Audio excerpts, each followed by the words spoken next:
Hello students. अब अपना जो नेक्स्ट टॉपिक है वो है प्रकाश का विक्षेपण।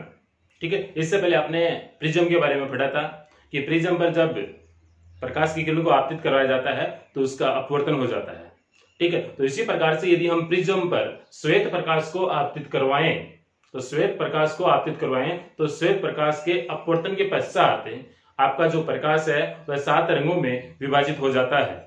ठीक है, तो जो ये इस प्रकार से जो विभाजित होने की जो घटना है वह घटना ही क्या कहलाएगी? प्रकाश का वर्ण विक्षेपण या विक्षेपण।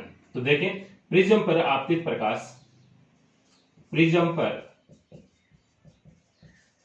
आपतित प्रकाश, प्रिज्म पर आपतित प्रकाश का अपवर्तन के पश्चात, अपवर्तन के पश्चात वर्णों में विभक्त होना क्या कहलाता है? वर्ण विक्षेपण या प्रकाश का विक्षेपण। ठीक है, तो प्रकाश के विक्षेपण की डेफिनेशन क्या हो गई कि प्रिज्म पर आपतित प्रकाश का अपवर्तन के पश्चात वर्णों में विभक्त होना या वर्णों में बंट जाना ही क्या कहलाएगा? प्रकाश का विक्षेपण कहलाएगा। ठीक है, तो आप देखें, जो वर्ण का जो विक्षेपण होता है वो वेबग्योर के अनुसार होता है।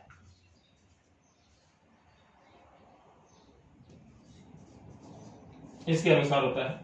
इसको आप समझने का प्रयास करें इस डायग्राम के माध्यम से। हमारे पास में एक ये प्रिज्म है एबीसी, ये प्रिज्म कोण ए है। इस प्रिज्म पर हम श्वेत प्रकाश को इस डायरेक्शन में आपतित करवा रहे हैं। यह श्वेत प्रकाश इस डायरेक्शन में जाना चाहिए, बट माध्यम चेंज होने के कारण इस श्वेत प्रकाश का क्या हो जाएगा? अपवर्तन हो जाएगा। और अपवर्तन भी किस प्रकार से होगा? यदि ये श्वेत प्रकाश है तो इसके अनुसार होगा। ठीक है, तो इसको आप देखें, एक बार मैं डायग्राम बना रहा हूं।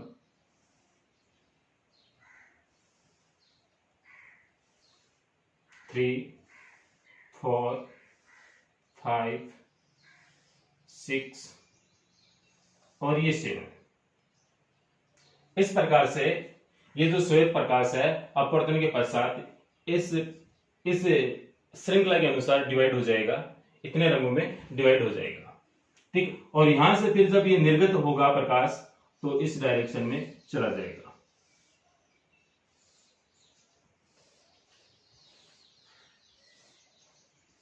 इस प्रकार से। और यहां पे जो कलर है मैं यहां पे लिख रहा हूं VIBY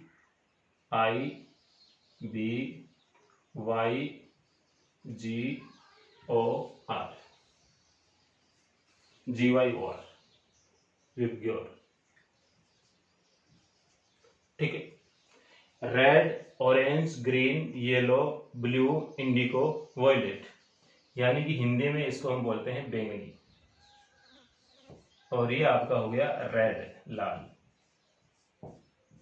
ठीक है, अब यहां पर हम इस स्ट्रक्चर के अनुसार देख पा रहे हैं कि इस रेड रंग के प्रकाश का जो विचलन कोण है वो इतना है। ठीक है, और इसका जो विचलन कोण है उसको हम लिख देंगे डेल आर से। और जो ये बैंगनी वाला है, जो वॉयलेट है,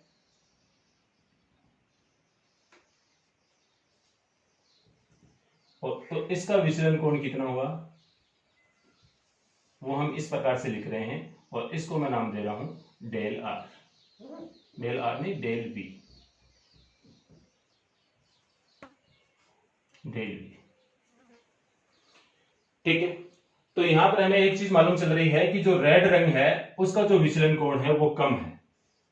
डेल आर क्या है? कम है। किससे? डेल वी से। ठीक है, और यहां पर जो ये जो अलग अलग कलर हैं, इन कलरों का जो अपवर्तनांक होता है, अपवर्तनांक वो भी क्या होगा? भिन्न भिन्न होगा। ठीक है, रेड के लिए अपवर्तनांक कम होगा, किससे? वॉयलेट के लिए, एनवी, यानी कि बैंगनी रंग का अपवर्तनांक क्या होगा? अधिक होगा। किससे? रेड कलर से। या फिर हम ऐसे बोल सकते हैं कि सबसे ज्यादा जो अपवर्तनांक होगा वो बैंगनी रंग के लिए होगा, फिर जामुनी के लिए होगा, फिर नीले के लिए होगा, पीले के लिए होगा, फिर हरे के लिए, फिर आपका ये नारंगी के लिए होगा ऑरेंज यानी नारंगी, और रेड यानी कि लाल के लिए। सबसे कम जो अपवर्तनांक होगा वो किसके लिए होगा, रेड कलर के लिए होगा, और सबसे ज्यादा अपवर्तनांक किसके लिए होगा, बैंगनी कलर के लिए होगा। और सेम बात यही है यहाँ पर भी है कि विचलन कोण के द्वारा यदि हम इनको देखें तो रेड के लिए जो विचलन कोण है वो कम है, और बैंगनी के लिए जो विचलन कोण है वो क्या है, सर्वाधिक है। बट यदि हम इनके तरंगदैर्ध्य की बात करें, तरंगदैर्ध्य की बात करें यानी कि हम लैम्बडा के हिसाब से बात करें, तो लैम्बडा जो आर का है वो सर्वाधिक होता है, और वॉयलेट का क्या होगा, सबसे कम। ठीक है, यानी कि इस प्रकार से जो ये कलर हैं ये बढ़ते हुए तरंगदैर्ध्य को प्रदर्शित कर रहे हैं। बढ़ते हुए तरंगदैर्ध्य का मतलब ये है कि इसका तरंगदैर्ध्य मान लीजिए कुछ है, तो इससे कुछ ज्यादा इसका होगा आई का, फिर बी का, वाई का, इस प्रकार। तो सबसे ज्यादा किसका होगा तरंगदैर्ध्य, रेड कलर का। तो ये बात आप ध्यान में रखें कि सबसे ज्यादा जो तरंगदैर्ध्य होता है वो किसका होता है, रेड रंग का होता है, और सबसे कम किसका होता है, एन लैम्बडा बी यानी कि बैंगनी रंग का। बैंगनी रंग का तरंगदैर्ध्य सबसे कम होता है। ठीक है, दोबारा समझे एक बात। श्वेत प्रकाश, जब श्वेत प्रकाश को प्रिज्म पर हम आपतित करवाते हैं तो अपवर्तन के पश्चात ये जो आपका श्वेत प्रकाश है वो 7 रंगों में विभक्त हो जाता है। तो ये विभक्त होने की घटना ही क्या कहलाएगी, प्रकाश का विक्षेपण या वर्ण विक्षेपण। ठीक है, उसके बाद में यदि हम देखें जो प्रिज्म का पदार्थ है, ये जो प्रिज्म का पदार्थ है, प्रिज्म का पदार्थ, तो प्रिज्म के पदार्थ का जो अपवर्तनांक का मान है वह भिन्न भिन्न रंग के प्रकाश के लिए भिन्न भिन्न होगा। यानी जो प्रिज्म का ये जो प्रिज्म के पदार्थ का जो प्रिज्म का जो पदार्थ है इसका जो अपवर्तनांक है, अपवर्तनांक वह भिन्न भिन्न रंग के लिए, भिन्न भिन्न रंग के लिए क्या होगा, भिन्न भिन्न होगा। ठीक है, तो ये जो प्रिज्म का पदार्थ है, रेड के लिए इसका प्रिज्म के पदार्थ का अपवर्तनांक कुछ अलग होगा, ऑरेंज के लिए कुछ अलग होगा, इसी प्रकार से वॉयलेट के लिए भी कुछ क्या होगा, अलग होगा। ये पॉइंट भी आपको ध्यान में रखना है। ठीक है, फिर हम एक चीज और बात करते हैं कि प्रिज्म से जो प्रकाश का जो अपवर्तन है वह किस पर डिपेंड करता है, लैम्बडा पर डिपेंड करता है, यानी प्रकाश की तरंगदैर्ध्य पर डिपेंड करता है, या जिस रंग का प्रकाश है उसकी तरंगदैर्ध्य पर डिपेंड करता है। कौन, प्रिज्म से प्रकाश का अपवर्तन होना। ठीक है, तो प्रकाश के वर्ण विक्षेपण में बस आपको इतना ही पढ़ना है कि जब प्रिज्म पर श्वेत प्रकाश को आपतित करवाते हैं तो 7 रंगों में विभक्त हो जाता है, बढ़ जाता है। तो ये वाली जो घटना है वो क्या कहलाएगी, प्रकाश का विक्षेपण या वर्ण विक्षेपण कहलाएगी। ठीक है, वर्ण विक्षेपण है वह पदार्थ के या फिर प्रकाश के तरंगदैर्ध्य पर डिपेंड करता है, और अपवर्तनांक पर भी, यदि आप अपवर्तनांक के अनुसार बोले तो अपवर्तनांक पर भी इसको हम बोल सकते हैं। रेड रंग के लिए अपवर्तनांक कम होता है, वॉयलेट के लिए अपवर्तनांक सबसे ज्यादा होता है, तरंगदैर्ध्य इसके लिए सबसे ज्यादा होता है, और तरंगदैर्ध्य इसके लिए क्या होता है, सबसे कम होता है। इसके बाद में इस टॉपिक में आपको 2 टेक्निकल टर्म्स और पढ़नी है। पहली टेक्निकल टर्म का नाम है आपके पास में कोणीय विचलन। कोणीय विचलन, और कोणीय विचलन को हम यहां पर लिखेंगे थीटा से। कोणीय विचलन को हम यहां पर लिखेंगे थीटा से। तो यहां पर क्या होगा, कोणीय विचलन जो आपको सीमांत रंग दिख रहे हैं, सीमांत रंग यानी कि जो सीमा पर है, एक तो रेड है और एक क्या है आपका वॉयलेट है। ठीक है, तो रेड और वॉयलेट, रेड व वॉयलेट, इन दोनों की जो विचलन कोणों का अंतर है, विचलन कोणों का जो अंतर है, विचलन कोणों का अंतर, तो विचलन कोणों का अंतर ही क्या कहलाएगा, कोणीय विचलन कहलाएगा। आप दोबारा सुने इसकी डेफिनेशन। प्रिज्म से प्रकाश के वर्ण विक्षेपण के पश्चात निर्गत प्रकाश है, तो निर्गत प्रकाश के जो सीमांत रंग है, तो सीमांत रंगों के विचलन कोणों का अंतर। ठीक है, प्रिज्म से निर्गत रंग है उनके, यानी कि जो सीमांत रंग है उनके विचलन कोणों का जो अंतर है वो अंतर ही क्या कहलाएगा, कोणीय विचलन कहलाएगा। सीमांत रंग का मतलब यहाँ पर है रेड और वॉयलेट से है। ठीक है, तो इन दोनों का जो विचलन कोण हो कितना कितना है आप देख लीजिए। इसका विचलन कोण कितना है, डेल वी, और इसका विचलन कोण कितना है, रेड के लिए डेल आर है। तो ज्यादा कौन सा है, डेल वी, और कम कौन सा है, डेल आर। तो इन दोनों का जो अंतर है वो अंतर कितना है वो देखें आप। अंतर को हम इस प्रकार से लिखेंगे, theta is equal to del V minus del R.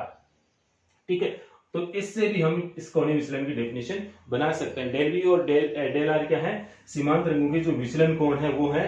ठीक है, विचलन कोणों का क्या है, अंतर है, माइनस में भी इनको लिख रहे हैं। तो एक बात आपने पहले वाली क्लास में आपने पढ़ी थी प्रिज्म वाले में, तो प्रिज्म से यदि आपने न्यूनतम विचलन कोण का मान ज्ञात किया था डेल एम का, तो कितना प्राप्त हुआ था आपको? Del M is equal to A N minus 1 प्राप्त हुआ था। ठीक है, यहाँ पे n2 लिख दें तो कोई दिक्कत नहीं होनी चाहिए आपको। ठीक है, तो इस प्रकार से यदि आप यहाँ पर ये जो डेल वी और डेल आर है, इनको यदि हम इसके लिए यदि इंडिकेट करें तो किस प्रकार से लिख सकते हैं, परंतु हम जानते हैं कि del V is equal to क्या हो गया? A N V minus 1। ठीक है, और del R is equal to क्या हो गया? A N R minus 1। यानी कि डेल वी का मतलब है बैंगनी रंग का विचलन कोण है। यहाँ पे ये विचलन कोण एक ही प्रकाश किरण के लिए आया था आपके पास में डेल एम। ठीक है, ए क्या है? प्रिज्म कोण है, तो प्रिज्म कोण क्या है? दोनों के लिए सेम है, तो मैंने ए लिखा है। फिर क्या है? n2 क्या है? इस प्रिज्म का जो अपवर्तनांक था वो है। ठीक है, तो हम यहाँ पर एक लाइन पहले ही लिख रहे हैं कि प्रिज्म के पदार्थ का जो अपवर्तनांक है वह भिन्न भिन्न रंगों के लिए क्या होगा? भिन्न भिन्न होगा। इसलिए हम जो अपवर्तनांक है इस प्रकार से लिखने वाले हैं। यदि हम वॉयलेट रंग के लिए अपवर्तनांक लिखेंगे तो एन वी लिखेंगे प्रिज्म का, और रेड के लिए हम क्या लिखेंगे? N R. ठीक है, तो इस फॉर्मूले में ये दोनों मान इस प्रकार से हमने फिट कर दिए। फिर ये दोनों मान हम इस वाली इक्वेशन में रख देंगे। इक्वेशन 1 में रख देते हैं, तो क्या होगी equation 1? Theta is equal to, पहले इसकी वैल्यू लिखें, ए एन वी माइनस 1, और फिर इसको लिख दो माइनस ए एन आर माइनस 1। ठीक है, इसको थोड़ा सा हम सरल कर लेते हैं, और दोनों में जो कॉमन है वो कॉमन ले लीजिए। तो थीटा इज इक्वल टू क्या हो गया? A N V minus 1 minus N R, ये माइनस और ये माइनस क्या हो गया? प्लस 1। इस प्रकार से 1 1 क्या हो गया? कैंसिल। तो कोणीय विचलन थीटा का फॉर्मूला हमारे पास में क्या आया है? Theta is equal to A N V minus N R. ठीक है, तो ये हमारे पास में किसका फॉर्मूला हो गया? कोणीय विचलन का फॉर्मूला हो गया। इसके बाद में हमारे पास में एक टेक्निकल टर्म और आती है, कोणीय विचलन क्षमता। कोणीय विचलन क्षमता, इसको आप यहां पर देखें, कोणीय विचलन क्षमता। तो कोणीय विचलन क्षमता को देखें आप एक बार, यह भी बस बड़ा ही सिंपल है। इसके बाद में जो टेक्निकल टर्म है अपनी नंबर 2, वो है कोणीय विचलन क्षमता। कोणीय विचलन क्षमता, विचलन क्षमता, और इसको हम लिखते हैं ओमेगा से। अब इसकी डेफिनेशन देखें, यहां पहले कोणीय विचलन क्षमता की डेफिनेशन देखें। ओमेगा इज इक्वल टू हम लिखते हैं थीटा अपॉन डेल वाई। ठीक है, थीटा यहां पर क्या है? थीटा यहां पर क्या है? कोणीय विचलन है। थीटा यहां पर क्या है? कोणीय विचलन है। और डेल वाई क्या है? डेल वाई मतलब जो ये वाली जो है येलो के लिए जो अपवर्तनांक है वो, येलो के लिए जो विचलन कोण है वो डेल वाई। ठीक है, तो येलो यानी पीला रंग है वो क्या है? आर और वी के क्या है? बीच में है, यानी कि माध्य रंग है। ठीक है, तो अब इसकी डेफिनेशन देखें आप, कोणीय विचलन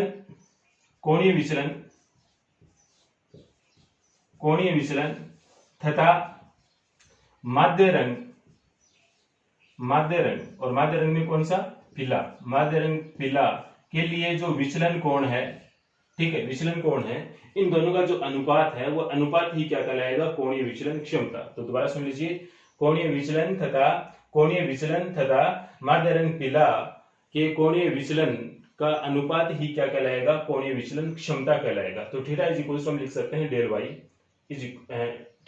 ओमेगा इज इक्वल टू लिख सकते हैं थीटा अपॉन डेल वाई लिख सकते हैं। अब देखिए यहां पर हमें पता है कि थीटा इज इक्वल टू क्या फॉर्मूला हमारे पास में ये रहा, A N one minus N V minus N R, और साथ में हमारे पास में ये भी है कि जो डेल वाई का मान है वो किस प्रकार से लिख सकते हैं हम? ए एन वाई माइनस 1, यानी कि इस वाले फॉर्मूले के अनुसार हम पीले रंग के लिए भी लिख सकते हैं। ठीक है, तो ये दोनों मान हम इस इक्वेशन में पुट करते हैं तो क्या हो गया आपके पास में? Omega is equal to theta की वैल्यू मैं पहले लिख रहा हूं, A N V minus N R upon A N Y minus 1। A से क्या हो गया? कैंसिल। तो कोणीय विचलन क्षमता ओमेगा इज इक्वल टू क्या हो गया? ए से कैंसिल होने के पश्चात N V minus N R upon N Y minus 1। ठीक है, तो ये फॉर्मूला किसके लिए हमारे पास में? कोणीय विचलन क्षमता के लिए है। ठीक है, तो इस वीडियो में आपने क्या क्या पढ़ा? इस वीडियो में आपने पढ़ा प्रकाश के विक्षेपण के बारे में, या इसको वर्ण विक्षेपण भी बोलते हैं, दोनों नाम सेम ही है। ठीक है, तो आपको इस डायग्राम के अनुसार समझना है। यहाँ पर एक दो मैंने टेक्निकल पॉइंट बताए थे, वो भी आपको याद रखना है कि प्रिज्म का जो पदार्थ का जो अपवर्तनांक है वो भिन्न भिन्न रंग के लिए क्या होगा? भिन्न भिन्न होगा। ठीक है। और इन जो लेमड़ा का तरंग दैर्ध्य है, रेड का जो लेमड़ा है वो सबसे ज्यादा होता है, और बैंगनी का जो लेमड़ा यानी कि तरंग दैर्ध्य वो सबसे कम। और जो विचलन कोण है इनके हम क्या कर देंगे, अपोजिट कर देंगे, इसका सबसे कम विचलन कोण, इसका विचलन कोण सबसे ज्यादा, और बीच में जो इस प्रकार से क्रम से, ठीक है। और फिर आपने देखा था कोणीय विचलन, यानी कि सीमांत रंगों के कोणीय विचलनों का जो अंतर है वही क्या कहलाएगा, विचलन, कोणीय विचलन कहलाएगा। फिर कोणीय विचलन क्षमता है वो क्या है, कोणीय विचलन तथा माध्य रंग पीला का विचलन कोण का अनुपात क्या कहलाएगा, कोणीय विचलन क्षमता कहलाएगा। इस प्रकार से हम सूत्र लिख सकते हैं। बट ये सब दोनों पॉइंट करने के लिए आपको बस ये वाला फॉर्मूला याद होना चाहिए जो प्रिज्म से हम अपवर्तन के बारे में पढ़ रहे थे। न्यूनतम विचलन कोण डेल एम की जो वैल्यू आपने प्राप्त की थी, ये फॉर्मूला आपको डायरेक्ट याद होना चाहिए, कुछ न्यूमेरिकल्स में भी ये काम में आता है, ठीक है। और फिलहाल इस वीडियो में इतना ही, और वीडियो देखने के लिए थैंक यू।